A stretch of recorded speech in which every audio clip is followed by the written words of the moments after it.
Muy buenos días a todos, muy buenos días.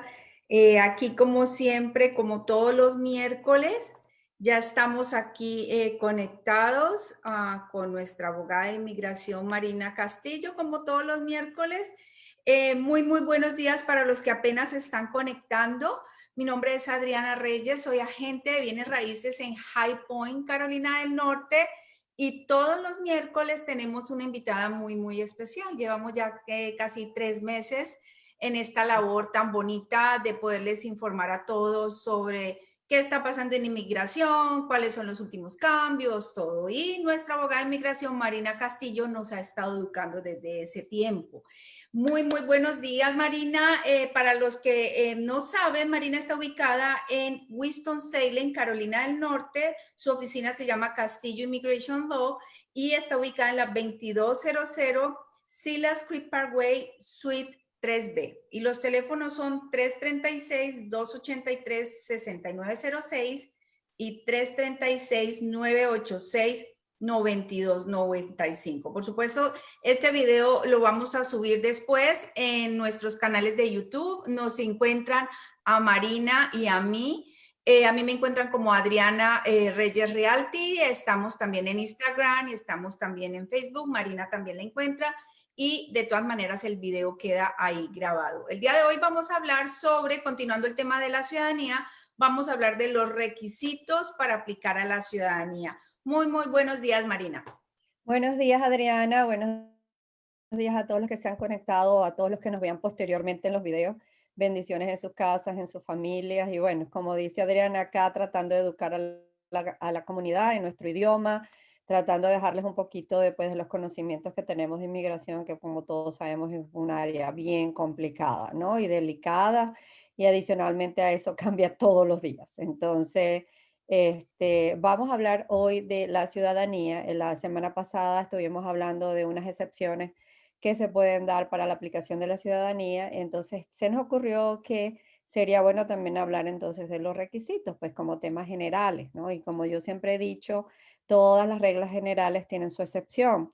Y evidentemente lo que vamos a hablar hoy es pues lo básico, ¿no? Lo general. Y de allí pues pudiéramos hacer hasta 5 programas solamente hablando de las excepciones.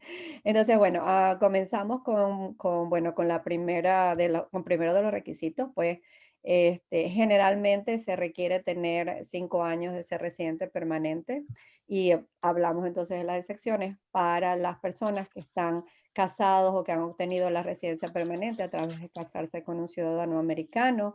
El tiempo es de 3 años, no es 5 años, es de 3 años, siempre y cuando con la condición que la persona siga casada con la persona, con este ciudadano americano, y adicionalmente compruebe que estos 3 años han estado viviendo juntos y han tenido pues una vida en conjunto. Entonces, no es solamente el tener 3 años, como una vez un cliente me comentó, pero si ya yo tengo 3 años con la persona, aun cuando me separé al cuarto, no, o sea, realmente es que la condición es vivir con esa persona, seguir casada con esa persona y estar pues teniendo vida marital, ¿no? Con el ciudadano americano a través del cual tú obtuviste tu residencia permanente, ¿ok? Esa es la excepción a la regla de los 5 años. Para todos los demás, los residentes permanentes que, por ejemplo, han obtenido su residencia permanente a través de la petición de mamá o a la petición de papá o la petición de un hermano. Todos ellos siempre tienen que tener 5 años, adicionalmente a las peticiones que son de trabajo, es decir, todos los que tienen que o los que han obtenido su residencia permanente a través de visas de trabajo o a peticiones hechas por los empleadores. Entonces, la generalidad son 5 años y la excepción son 3 años, solo para los casos de personas que han obtenido la residencia permanente a través de haberse casado con un ciudadano americano. ¿Ok? Entonces, ese es más o menos el tiempo que se requiere para poder aplicar para la ciudadanía. Otra cosa sumamente importante es que se puede realizar esa aplicación 90 días antes de que se cumplan los 5 años, es decir, 3 meses antes del cumplimiento de los 5 años después que ha obtenido la residencia permanente. Y pues muchas personas hacen uso de esta regulación porque pues también quieren pedir a otras personas. Entonces, para el momento en que se hacen ciudadanos, pues si ellos comienzan a hacer su aplicación 3 meses antes de la fecha indicada, es decir, cuando cumplan los 5 años, pues evidentemente van a tener una respuesta mucho más rápida, ¿no? Tengo, Evidentemente, te- probablemente tenga 5 años y 3 meses cuando tenga una respuesta, porque ese es el tiempo que más o menos dura, como siempre lo he dicho, antes de la pandemia. seis ah, meses promedio antes de la pandemia. Tengo Ujú. una pregunta con Sí. respecto a eso y que justamente me lo hizo un cliente que me preguntó y yo le dije, no, disculpa, pero es que no soy abogada de inmigración, Como pero con siempre. mucho gusto pregunto. Y es que el tiempo de los 5 años, habíamos tocado el tema la semana pasada y hay gente que va y viene, va y viene. Esos 5 años no es que tengan que estar los 5 años completos aquí, sino hablando de que 6 meses y un día como mínimo aquí por En la año casa. Ajá. durante 5 años, ¿es Ujú. correcto? Sí, ahorita vamos a hablar de eso, es el segundo requisito, es lo que se llaman Ok. presencia física en Estados Unidos. Entonces, realmente las reglas son dos para este tipo, para este requisito. Uno es que la persona sí viva mínimo 6 meses de un año en Estados Unidos, porque pues la residencia permanente es para vivir, no para visitar Estados Unidos, porque para eso pues existen otros tipos de visas, ¿no? Entonces, cuando una persona, por ejemplo, vive 3 meses acá y de pronto quiera vivir el resto del año en otro país, pues puede haber una presunción de abandono de residencia permanente. Entonces, evidentemente no es solo por no cumplir los requisitos para la ciudadanía o para la aplicación de la ciudadanía, sino también porque la persona se puede meter en aprietos cuando trate de entrar y pues un oficial del Custom Border Protection se dé cuenta que ha estado mucho tiempo afuera y le pueda indicar, generalmente se le da un warning a la persona, a menos que haya estado muchísimo tiempo afuera, ¿no? Y se le dice, mire, usted ha estado mucho tiempo afuera y pues si lo vuelve a hacer, puede haber consecuencias. Y las consecuencias es que hay una presunción de abandono de la residencia permanente, lo cual por supuesto acarrea muchas otras consecuencias con ello, ¿no?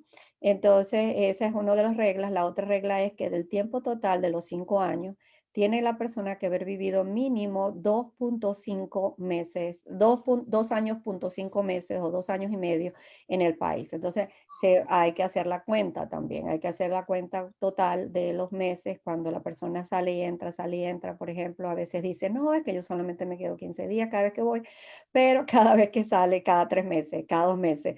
Entonces, hay que sacar esa cuenta para saber si realmente la persona cumple con este otro requisito, que es haber vivido 2 años y medio en conjunto, en todas las, pues, la sumatoria de todas las veces que ha vivido acá en Estados Unidos, si ha salido muchas veces, para demostrar que cumple con este requisito. Entonces, también es un cálculo matemático que se realiza aquí.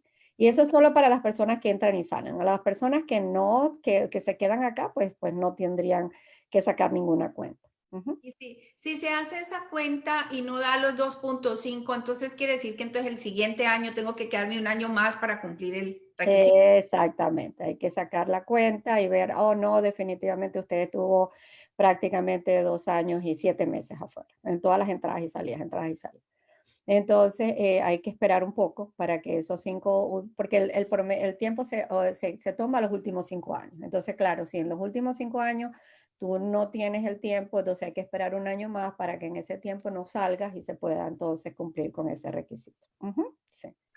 Y bueno, el otro requisito es, por supuesto, lo que estábamos hablando casualmente la semana pasada, la demostración del conocimiento del idioma, el inglés, y el conocimiento de la historia de Estados Unidos, que lo llamamos el examen de inglés y también lo que llaman el examen cívico o el civic test. Y eso pues se manifiesta de una manera, como les comenté la semana pasada, es un conocimiento básico del inglés, no necesita ser un conocimiento académico, no se necesita tener una maestría ni un bachelor degree para poder demostrarle a un oficial que la persona se comunica. Es realmente conocimiento básico del inglés, pero adicionalmente que la persona pueda entender el inglés y que se pueda comunicar. Es decir, que pueda entender lo que el oficial está diciendo y a la vez responderle. El examen del inglés es bien sencillo, no es que te van a colocar un examen con 20 preguntas, no, generalmente es, como lo dijo Adriana, muchas veces es conversación con el oficial para que él vea esté probando que realmente tú le estás entendiendo. Y adicionalmente a eso te pone a leer una oración muy sencilla y te pone a escribir una oración. Te la dicta para que tú escribas una oración bastante sencilla. No es un párrafo ni es oraciones, simplemente es una oración bien sencilla. Y de ahí, pues entonces el examen del conocimiento de la historia de Estados Unidos, que es el examen cívico en el cual hay una cantidad de preguntas, realmente son 100 preguntas que la persona tiene que aprenderse, de las cuales el oficial va a escoger 10 preguntas y de esas 10 preguntas tienes que contestar 6 correctamente. Muchas personas me preguntan, ajá, abogada, yo mi inglés no es tan bueno, yo no sé si me sé todas las preguntas, entonces ¿qué pasaría si yo no paso ese examen? Entonces la respuesta es la siguiente, te van a dar una nueva oportunidad. Según la ley, tú no presentas el examen, no lo apruebas, no contestas de las 10 preguntas 6 correctas, te van a dar una nueva oportunidad o sea, una nueva cita para que puedas ir nuevamente a presentar tu examen y también sucede lo mismo con la parte del inglés. Si el inglés no es algo que de pronto el oficial siente que tú le estás entendiendo o que tú realmente estás comunicándote, entonces te va a dar una nueva oportunidad para que puedas entonces demostrar. Ujú. ¿Y esa cita regresa uno con el mismo oficial o se lo pueden a uno cambiar? No, no necesariamente con el mismo oficial. Los oficiales generalmente, mi conocimiento desde afuera, no estoy segura de esto, pero es lo que he observado cuando voy al Departamento de Inmigración. Ellos simplemente tienen, por supuesto, una cantidad enorme de oficiales y ellos, pues, le van adjudicando esos casos, dependiendo, pues, de las entrevistas, porque no todos los días hacen entrevistas, tienen ciertos días para hacer entrevistas y entonces me imagino que es un día antes o unos días antes, le otorgan a esa segunda oportunidad a otro oficial para que pueda, pues, testear lo que el primer oficial dijo. Y generalmente, no es el mismo oficial precisamente para poder tener como otro feedback. Sin embargo, no lo dice la ley. O sea, la ley no establece, para la segunda oportunidad, obligatoriamente tiene que haber un segundo oficial.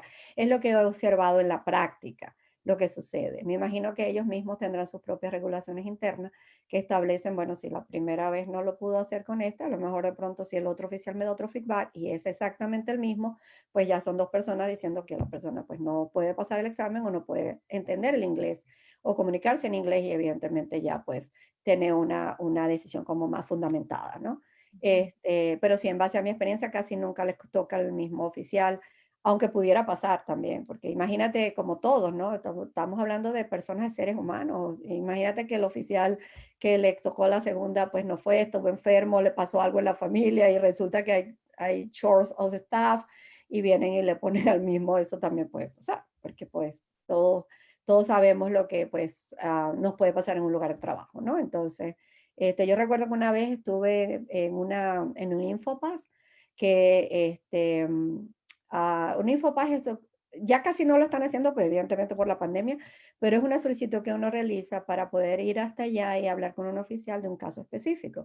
Entonces, yo hice un Infopass y pues me tocó, imagínate, la supervisora de ese grupo, porque pues no había, no sé cuánto, eso fue mucho antes de la pandemia, creería yo que fue como noviembre del año pasado, y la supervisora del grupo, de ese grupo de oficiales, me fue a atender. El Infopass es como, te ponen como en una ventanilla, para que más o menos tengas idea, ¿no? Y en esa ventanilla, pues tú te sientas y hablas de tu caso, le preguntas al oficial. Generalmente somos abogados los que lo hacemos.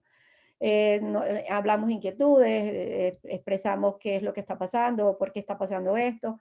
Y y fue una supervisora, o sea, estaban tan cortos de staff que eso generalmente casi nunca un supervisor está allí en esa ventanilla y estaba una supervisora y lo sé por el que se pone en un carnet, pues un ID que llevan acá. Y yo digo, wow, o sea, entonces yo le pregunté, tomé el atrevimiento y le pregunté, mire, y sí, es súper sí, lo que pasa es que hoy no vinieron 3 oficiales a trabajar, porque creo que estaba el flu season o cerca de allí, y pues entonces imagínate, entonces esas cosas pueden pasar, o sea, realmente si de pronto hay como ese día que faltaron varios oficiales, a lo mejor hasta el mismo oficial le toca a la persona, ¿no? Pero la práctica indica que generalmente tratan de que sea otro oficial para poder testear ese inglés de la persona y adicionalmente el conocimiento de la historia de Estados Unidos, ¿ok?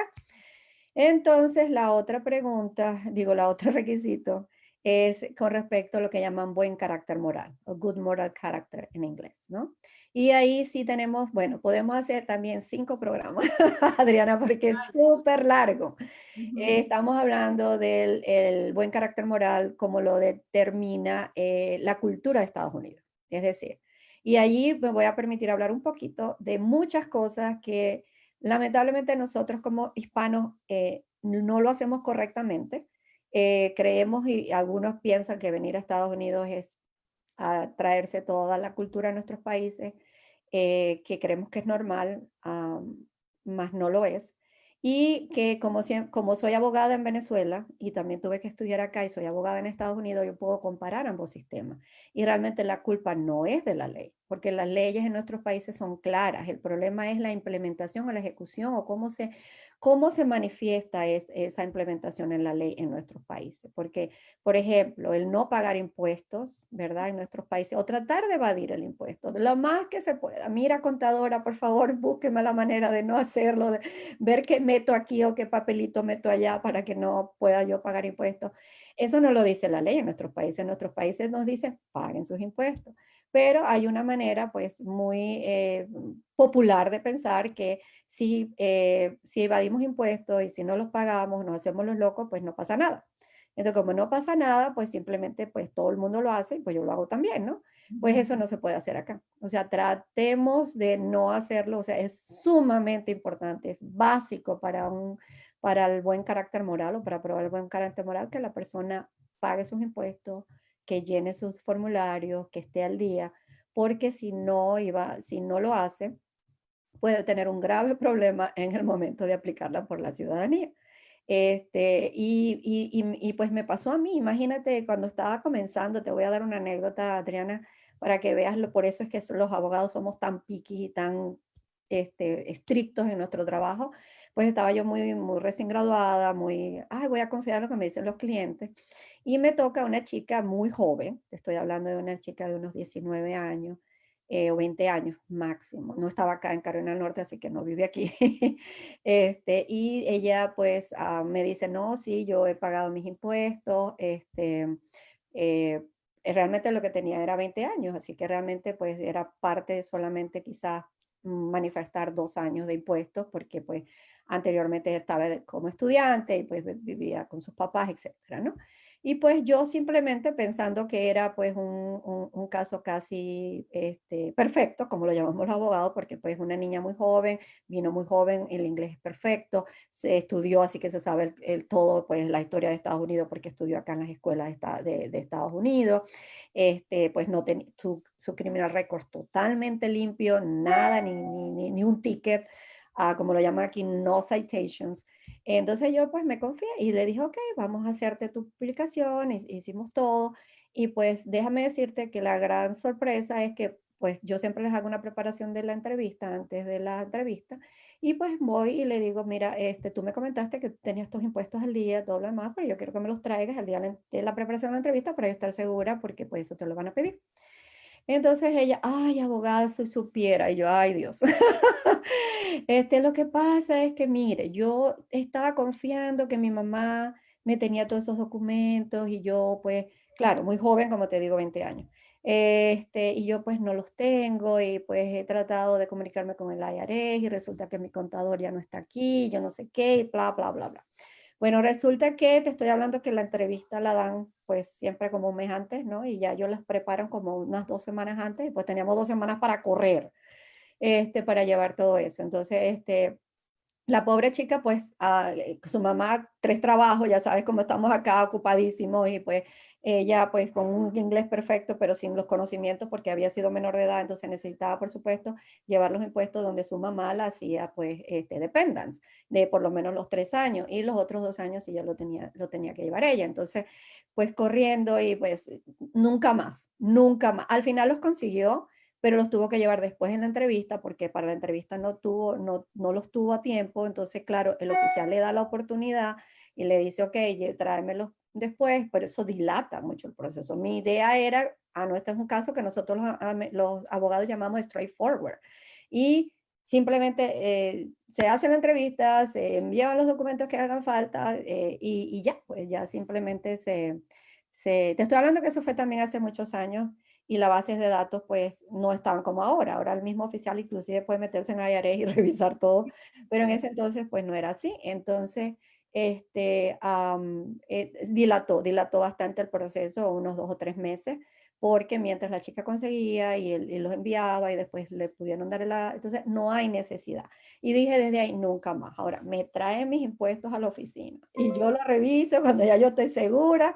Entonces, cuando yo ya lleno aplicaciones, cuando yo envío, porque sí es importante, es muy importante para demostrar el buen carácter moral. Si la persona no ha llenado impuestos por alguna razón, hay que justificarlo, hay que saber por qué, la persona está discapacitada, la persona tiene algún tipo de pronto no trabajó, de pronto se puso a estudiar, pero hay que justificarlo, hay que saber el por qué. Y me Dime. sale la duda con los abuelitos. Viene y traemos los abuelitos y ellos no trabajan o los papás y no trabajan.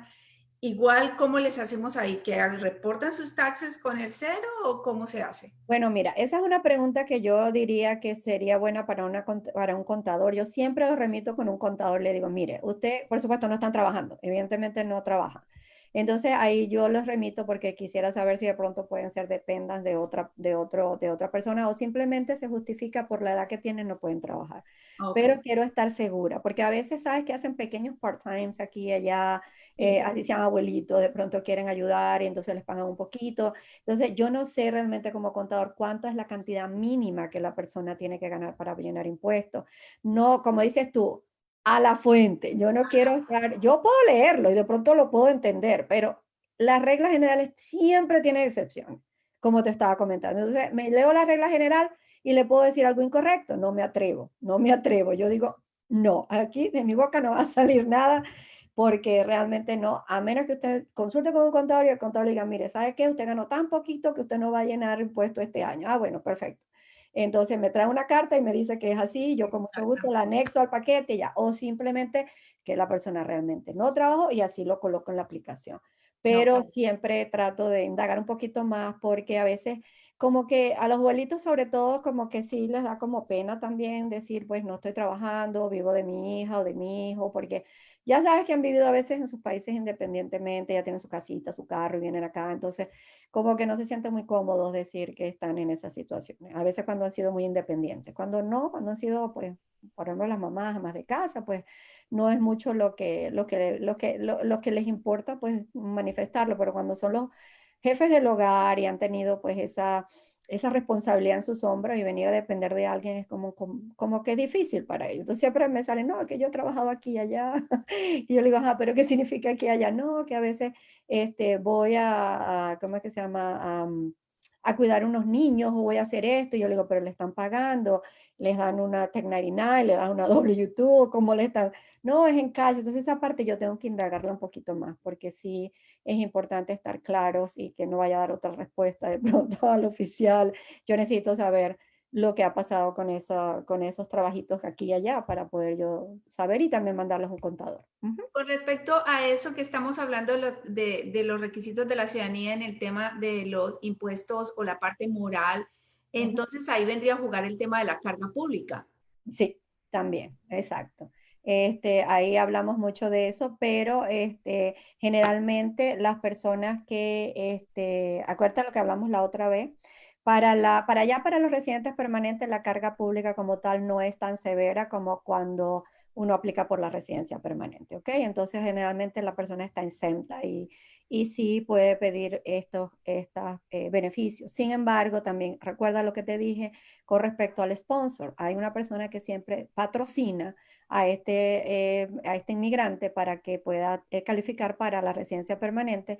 Y con respecto a las últimas regulaciones, sí han habido bastante, como tratar de demandar o tratar de pedirle a este patrocinador que si realmente a la persona que la ha patrocinado ha pedido beneficios públicos y ha obtenido una cantidad enorme se le puede demandar al patrocinador para que él responda por esas cantidades que ha obtenido del gobierno. Entonces hay que tener mucho cuidado también Con con el eso. Medicare que aplican y ese tipo de cosas, ahí pues sería que a través del sponsor y tratar de más bien controlarlo. Sería bueno conversarlo, pero a veces, como dices tú, con los abuelitos, ya no conozco muy bien las reglas del Medicaid. Yo tengo que, pues, como dice zapatero su zapato, tengo entendido que con el Medicaid por la edad y todo eso, entonces probablemente sí sería una buena opción, porque también estamos hablando de que acá los seguros médicos son fuertes, son bastante fuertes. Me lo digas, son Entonces, sí, entonces de pronto sí, como no les va ¿cómo se llama? No les va a afectar en su caso de la ciudadanía, porque ya ellos son residentes permanentes, de pronto sería una buena opción porque ya los abuelitos estamos hablando de personas que generalmente tienen que visitar al médico y lo menos que queremos es que pues se le deteriore su salud simplemente porque no tengan un seguro médico. Entonces, es cuestión también de indagar un poquito lo del Medicaid y ver qué ha pasado, pero sí con la ciudadanía generalmente los residentes permanentes, aun cuando hayan pedido beneficios públicos, no, eso no los exonera o no los limita para la ciudadanía. Solo que sí puede perjudicar al sponsor Ujú. en cierta forma. Entonces, otra de las cosas que parten también del buen carácter moral es, por supuesto, los delitos, ¿no? Qué delitos se han cometido, cuál es la gravedad de ese delito. Hay delitos que son felonies, que son delitos muy graves. Hay delitos que son misdemeanors, que son delitos menos graves. Entonces, hay que tener como como un estudio de esos criminal background que tiene la persona para poder demostrar si realmente califica. Y no, hay delitos en los cuales la persona lamentablemente no se va a poder ser ciudadana americana nunca. Son felonías, como algunas personas la traducen en español. Y lamentablemente por muchos años que pasen, no van a poder hacerse ciudadanos americanos. Pero hay otros misdemeanors que son delitos menos graves que lo que hay que hacer es pues simplemente esperar, ¿no? Si la persona ha cometido esos misdemeanors y de pronto es un misdemeanor fuerte, lo que se puede hacer es esperar un poco para que la persona pueda tener más tiempo y como realmente para los misdemeanors generalmente son los últimos 5 años, o sea, de la historia se oye feo, pero así se llama, historia criminal de la persona, o criminal history, o criminal background. Entonces se espera un poco para poder tener 5 años que nosotros los abogados llamamos con un background limpio, ¿no? Y ahí, Para poder. y Ujú. ahí, y ahí con los traffic tickets. No, generalmente los traffic tickets no. Bueno, eso es otra parte que podemos hacer otro programa. Lo que sucede con no quiero hablar, te voy a hablar en general. Lo que Ok. pasa es que la ley de tránsito es una ley que es estatal. Ujú. Entonces, cada estado tiene sus propias leyes. Se parecen mucho, hay muchas que son muy parecidas, pero hay unas que son más estrictas, otras son más flexibles. Entonces, claro, yo te puedo hablar de las de Carolina del Norte un poco, cuando no soy abogada de tránsito, porque pues lo que puedo revisar es cómo afecta en la parte de inmigración. Y lo que te puedo decir, por ejemplo, de Carolina del Norte es que sí, son citations, ¿sabes? Como, por ejemplo, speeding tickets o de pronto que no tienes una luz o de pronto que te pasaste un stop o te comiste una luz de tránsito, que nosotros la llamamos luz para el semáforo, Ujú. o no tienes una luz buena en tu carro o algo así, que te han dado un ticket, pues eso no afecta en Carolina del Norte, pero hay que revisar exactamente cuáles son las regulaciones de cada estado donde viva la persona para estar seguro, porque por ejemplo, hay estados, te voy a dar un ejemplo. Esto ya no sería para los residentes permanentes, sino para las personas que no tienen estatus. En el Carolina del Norte generalmente, aun cuando es discrecional del Departamento de Policía, ¿verdad? Que si la persona la paran o hay un stop de la persona porque no, pues por alguna razón, y la persona no tiene una licencia de conducir, porque no tiene estatus o porque está pending, porque está esperando que su caso pues, se adjudique, ¿no? Entonces lo que sucede es que realmente se le puede dar un ticket por no driver license, ¿no? Y la persona pues tiene que pagarlo, etcétera, etcétera. Pero en Carolina del Norte, muchas de las personas no saben que si la persona no paga esa citation, ese ticket, se puede convertir en una orden de arresto. Entonces, al convertirse en una orden de arresto, sí es un gran problema. Entonces, por eso mi recomendación siempre es buscar un abogado de tránsito que les pueda ayudar con eso, que se aseguren de que ese ticket está pagado, de que realmente está en los récords. Inclusive yo les digo, miren, sáquense un criminal record después que hagan todo esto para que quede, porque generalmente todos los criminal records te salen todas las citations, te salen todos los delitos, etcétera. Y ahí te sale, bueno, tuvo un no driver license, entonces, y sale la disposition, que es pues guilty, no guilty, o dismiss, o lo que sea, ¿no? Y ahí pues ya uno sabe que hay una final disposition que indica que sí ese ticket fue arreglado. Entonces, Mm, hay que darle seguimiento a eso. Hay otros estados que no solamente es poner ticket, la persona se la llevan arrestada por no driver license o por no manejar sin licencia. Entonces, hay que estar muy, muy pendiente de todo eso porque pues lamentablemente cada estado, lamentablemente no, es así. Cada estado tiene sus propias leyes y si no sabemos realmente cuáles son las regulaciones o leyes de ese estado, podemos decir, un ticket de tránsito no es nada, pero como te digo, fíjate, yo creo que es en Virginia, si no me equivoco, no quiero ahorita decir, pero creo que sí hay, generalmente la ley permite que cuando la persona no tiene un driver license o no, una licencia de conducir y está conduciendo, la pueden llevar arrestada. Por Por eso es tan importante la información y por eso es que no me canso de decir que compartan, compartan, compartan esta información para que le llegue a alguien, porque muchas veces cometemos errores es por la falta de conocimiento. ¿Me entiende? Lo importante de estas entrevistas es que tenemos una abogada de inmigración, Carolina del Norte, dándonos la información real, lo que es. Entonces es muy importante eso y no el abuelito, el tío y el primo, ¿no? Es la fuente como tal. Me surge una pregunta, Marina. Ahorita la bancarrota y el foreclosure, ese tipo de cosas influyen para la ciudadanía, lo miran, la parte financiera. Yo siempre pregunto en mis consultas, ¿verdad? La parte de bancarrota, la parte de foreclosure, todo eso la pregunto porque no es la bancarrota como tal la que te haría inelegible para la ciudadanía, sino el haber cometido fraude. Es decir, si tú has hecho una bancarrota o has hecho un proceso de bancarrota correcto, si has ido a la corte, si has realizado todos tus documentos, los tienes al día y no estás haciéndolo solamente para evadir, pagar tus deudas, pues realmente no debería ser un requisito de inelegibilidad para la ciudadanía. Por eso yo los pido también, todo. Sí, abogado, yo me declaré en bancarrota a tal fecha, bueno, tráigame los documentos, yo los quiero revisar, quiero ver, quiero estar segura, porque lo que realmente no descalificaría es el fraude, que se cometa fraude en toda esa bancarrota, o fraude en foreclosure, o fraude en ese tipo de situaciones. Fíjate que ahorita también se me viene a la mente pues una anécdota de un cliente también con respecto a esto, lo de la bancarrota, que también me decía, bueno, sí, yo me declaré en bancarrota, entonces yo le comentaba, bueno, tráigame, pero ¿qué documento? Entonces yo le decía, tiene que haber unos documentos para que me indique que realmente la bancarrota se hizo correctamente. Pues no, pues él entendió algo así como que bancarrota yo no le pago a nadie y estoy bien, ¿no?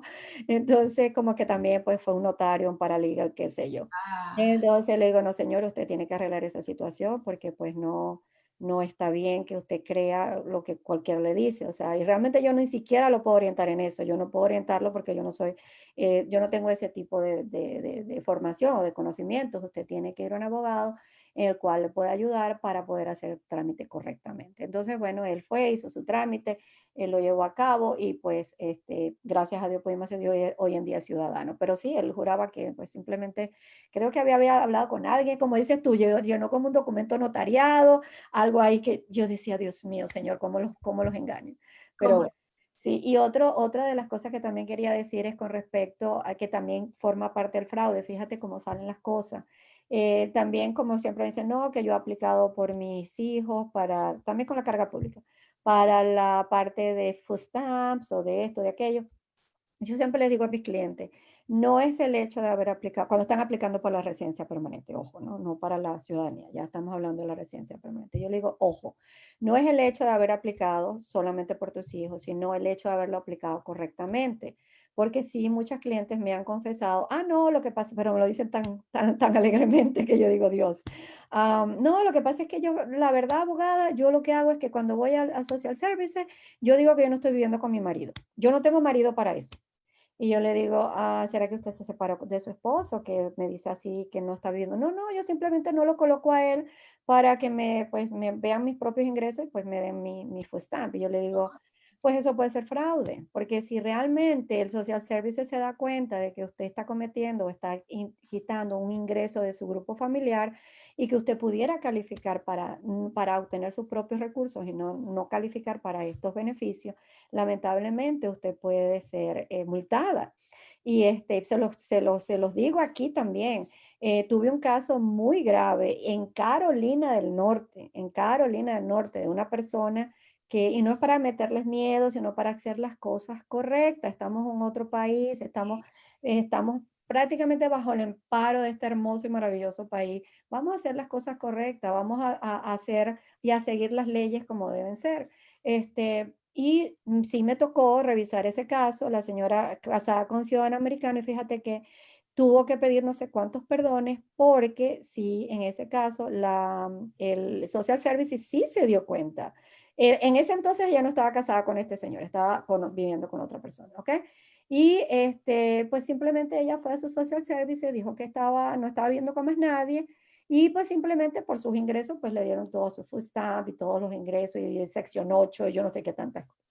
Y resulta que, porque como por ahí dicen que nada hay oculto entre cielo y tierra, pues se descubrió que ella estaba viviendo con una persona que ganaba bien y a ella la multaron y no solamente la multaron, le pusieron cargos penales, delitos, Oh que my. la señora inclusive la arrestaron. Entonces, porque la cantidad era muy grande, eran muchos años. O sea, no era muy grande la cantidad, sino que eran muchos años y adicionales hacia una gran cantidad de miles de dólares. Entonces, porque tenía muchos hijos también. Entonces, pues fíjate tú cómo son las cosas, ¿no? Ese caso fue bien complicado porque aun cuando estaba casado con un ciudadano americano, tenía pues todo este background.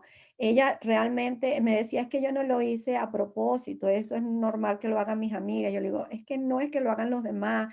Usted tiene que ir con un abogado cada vez que usted tenga una duda. Y bueno, pregunte, mire, ¿sabe qué?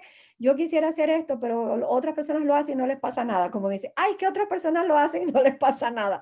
Y yo le digo, no es porque otras personas lo hagan, no, es que hay que vivir correctamente bajo la ley. Y yo siempre le digo a mis clientes, mire, nosotros, yo como lo siento como abogada de inmigración que soy inmigrante, nosotros aquí tenemos que ser santos.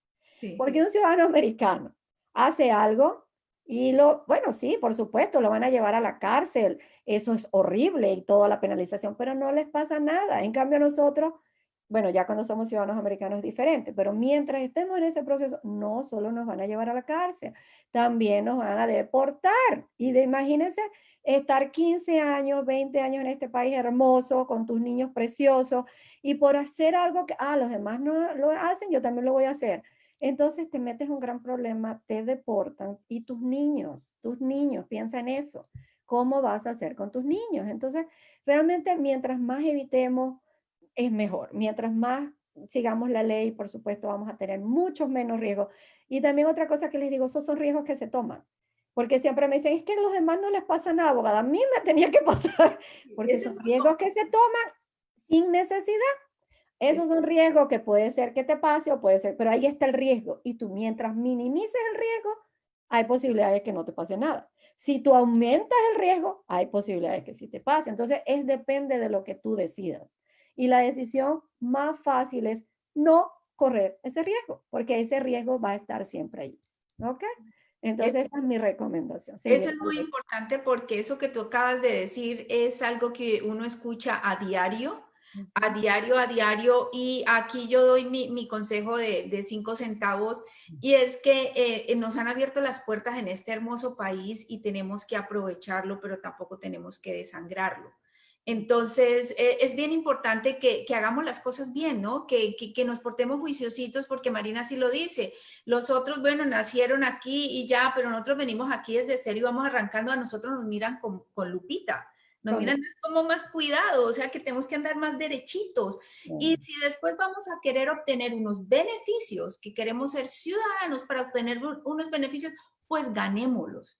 Entonces ese es, hagamos los taxes, paguemos nuestras multas, pongámonos a trabajar juiciositos, a hacer todo lo que tenemos que hacer para poder llegar a ese punto y obviamente asesorarnos con un abogado de inmigración para hacer las cosas correctas, no es la paralegal, no es el abuelito, no es sencillamente yo leyéndome aquí el internet y la aplicación y me la bajo y eso es un estándar. No, esto es con un abogado de inmigración y hay que hacer las cosas bien. De todas maneras, Marina, se nos acabó el tiempo y ni siquiera vamos por la mitad o por cuándo vamos. No, lo único que quería hablar era del DWI, pero lo Ah, voy a ok. hacer rapidito. Hay una nueva regulación que establece que si la persona tiene más de 2 DWI, probablemente no califique o no tenga buen carácter moral. Entonces, eso está afectando bastante las aplicaciones de la ciudadanía, porque anteriormente, si la persona tuviera varios DWI, pues uno argumentaba que la persona había cometido errores, que la persona ya generalmente esperaba un tiempo, tampoco es